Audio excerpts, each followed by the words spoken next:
하나님 말씀 에베소서 5장 15절에서 21절 말씀입니다. 그런즉 너희가 어떻게 행할지를 자세히 주의하여 지혜 없는 자 같이 말고 오직 지혜 있는 자 같이 하여 세월을 아끼라. 때가 악하니라. 그러므로 어리석은 자가 되지 말고 오직 주의 뜻이 무엇인가 이해하라. 술 취하지 말라. 이는 방탕한 것이니 오직 성령으로 충만함을 받으라.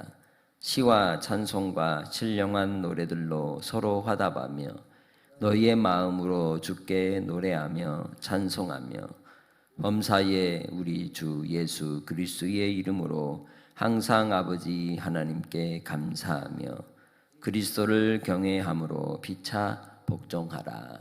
아멘. 하나님 우리에게 원하시는 건 뭘까요? 행복한 거예요. 육신적으로는 고통이 있어도 주님을 묵상하고 주님을 찬송하면 이길 힘을 주시는 겁니다. 그래서 순간순간마다 우리가 주님을 바라고 묵상하며 믿음 가운데 날마다 살아가는 성도들이 되시기를 주의 이름으로 축복합니다. 에베소서를 읽으면서 새롭게 생각하게 된 것은 에베소서는 신약의 잠언과 같다는 생각이 들더라고요. 에베소서를 통해서 우리에게 네 가지를 이야기합니다. 첫 번째, 하나님이 누구이신가? 그리고 하나님이 우리를 위하여 무엇을 하셨는가? 세 번째로, 그럼 나는 그리고 우리는 누구인가? 그리고 그러한 우리는 어떻게 살아야 하는가? 이 네 가지에 대하여 우리에게 깨우침을 줍니다. 잠언서 8장과 9장은 우린 지혜의 장이라고 얘기를 하죠. 지혜가 너를 부르지 않으냐? 골목에서, 어귀에서, 성 위에서, 시장통에서 그 어디에서든지 부르는 그 지혜의 소리를 듣고 지혜를 사랑하는 자가 지혜를 만나고 사랑을 입게 되고 부와 귀와 장수와 영화와 영광을 얻게 된다고 그렇게 말씀합니다. 그래서 15절을 시작하면서 말씀하기를 그런즉 너희가 어떻게 행할지를 자세히 주의하라 얘기하죠. 그런즉이라고 하는 것은 앞에부터 쭉 설명했던 말씀들의 내용을 연결해서 소개하고 있는 겁니다. 죽은 자들 가운데서 잠든 자들이여 깨어나라.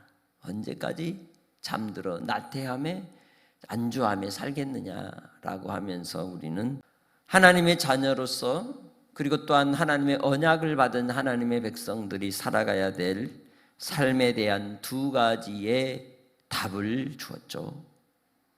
먼저는 하나님이 기뻐하시는 것, 그것을 시험하여 보라. 할렐루야.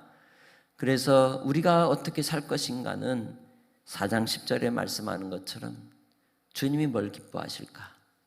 그걸 생각하라는 거예요. 두 번째는 주의 뜻이 무엇인가 생각하라는 거예요. 내 삶의 가치와 의미가 어디에 있습니까? 결국은 나의 존재에 있지만 존재는 반드시 그 행동을 통하여 열매를 맺는 겁니다. 그 결과가 드러나는 겁니다. 그렇다면 그 결과는 입술로 드러나고 나의 삶의 모습으로 드러나는 것이죠. 그래서 오늘 말씀에도 우리에게 교훈해 주기를 지혜 없는 자같이 하지 말고 지혜 있는 자같이 하라고 말씀합니다. 지혜 없는 자는 어떤 사람일까요? 본문은 17절에 어리석은 자다라고 또 한번 얘기합니다. 그리고 18절에서는 술 취한 자라고 얘기하고 있습니다. 세상 가운데 취하여 있고 방탕함에 빠져 있고 빈수레와 같이 허망한 것을 쫓는 인생들, 그들이 어리석은 자라고 얘기하는 것이죠. 그렇다면 지혜로운 자는 어떤 사람입니까? 곧 세월을 아끼는 자입니다. 우리에게 주어진 시간과 공간과 관계 속에서 나의 삶을 통해 주신 하나님의 기회를 누리며 부르심의 뜻을 이루어가는 자라고 말할 수 있는 겁니다. 순간순간마다 나의 삶의 자리에서 하나님의 뜻을 붙드는 자, 가정에서든지 또 부부의 관계에서, 부모와 자녀의 관계에서, 직장에서, 또 교회 안에서 하나님과 우리의 관계 속에서 하나님 앞에 지혜 있는 자는 그 시간들을 통하여 하나님 앞에 주신 뜻을 발견하고 그 뜻을 이루는 자라고 말씀하는 것이죠. 여러분은 어떻습니까? 부부의 관계는 안녕하십니까? 부모와 자녀의 관계는 안녕하십니까? 여러분의 직장이나 또 사람 이웃과의 관계는 어떻습니까? 그렇다면 왜 그렇지 못하다는 뜻입니까? 지혜 없는 자라는 뜻이죠. 뿐만 아니라 우리가 하나님의 뜻을 잘 분별하지 못하기 때문이라는 겁니다. 그래서 우리는 어리석은 자가 아니라 주의 뜻을 분별하며 하나님의 뜻을 이해하고 살아가는 자가 되시길 바랍니다. 그래서 하나님 말씀을 배우고 하나님을 알아가는 일에 힘써야 하는 겁니다.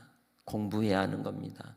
주의 말씀을 힘써 주님이 부르실 때까지 공부해야 하는 것입니다. 그래서 이 어리석은 자의 삶의 행태를 18절에서 술로 대비하여 이야기하고 있죠. 술에 취하여 있는 인생들을 허망하고 방탕함에 빠져 있는 인생인데, 반대로 지혜 있는 자에게선 성령의 충만함이다라고 18절 하반절에서는 얘기합니다. 지혜 있는 자는 성령 충만하다는 거죠. 성령의 인도함을 받는 겁니다. 성령님이 가르쳐 주십니다. 지도하십니다. 이끌어 주십니다.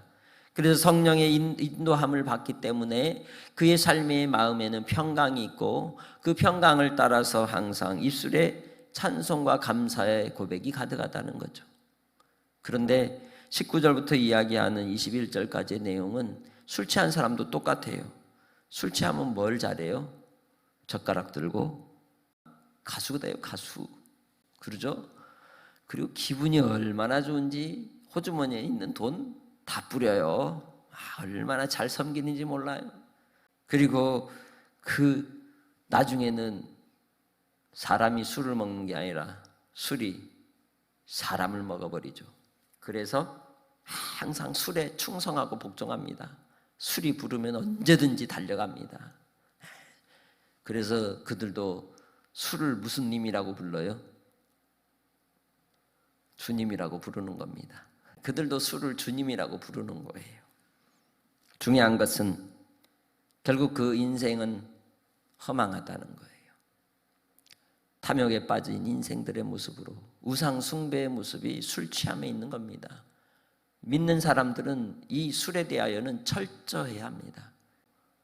술로 인해서 우리나라의 많은 폭력과 가정의 분열과 또 여러 문제의 근원이 이 술 취함에서 나타나지 않았습니까? 그런 상처와 고통, 방탕함과 그 죄악에 대하여 하나님 앞에 가서 심판받을 것을 두려워해야 하는 것이죠.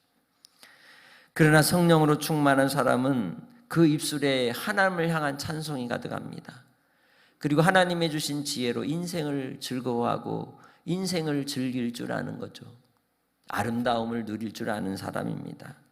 그래서 시로, 찬송으로, 신령한 노래로 서로 화답하고 서로 주고받는다는 거예요. 거기에도 즐거운 노래가 함께한다는 것이죠. 뿐만 아니라 마음에서 나오는 즐거움에 찬송이 가득하다는 겁니다. 그리고 항상 예수님의 이름으로 아버지 하나님께 감사가 넘친다는 겁니다. 무슨 일이 있어도 어떤 상황이 와도 하나님의 뜻을 알기 때문에 감사하는 겁니다. 불평과 불만이 아닌 하나님을 향한 찬송과 기쁨으로 이겨나간다는 것입니다. 마지막으로 주님을 경외하기 때문에 섬긴다는 것이죠. 그 말은 인생의 가장 중요한 처세술의 원리는 죽게 하듯 하라. 무슨 일을 하든지 다 죽게 하듯 하라. 여기에 답이 있는 겁니다. 그래서 이 이후에 나오는 모든 5장 후반부 그리고 6장에서 계속 나오는 모든 인간관계의 처세술은 다름이 아니라 피차 복종하라. 네가 섬김받고 싶으면 너 먼저 뭐해라? 섬겨라. 네가 받고 싶으면 너 먼저 줘라. 이게 황금률이라고 말하죠.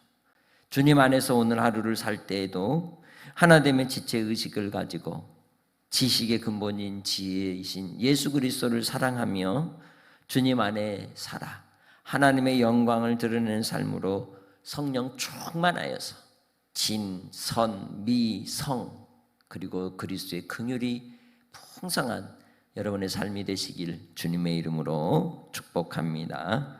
하나님 아버지 감사합니다. 오늘 우리의 삶은 과연 무엇을 쫓고 무엇을 추구하며 살아갑니까? 아버지 하나님, 이 세상에 취함이 되지 않게 하시고 오직 주 예수께로 말미암아 성령의 충만함으로 이 땅에 살아 아버지 하나님 감사가 넘치게 하시고 노래가 넘치게 하시고 아름다움을 따라 하나님의 영광을 위해 살아가는 죄 백성들이 되게 하옵소서. 피차 복종함으로 주를 섬기기 원합니다.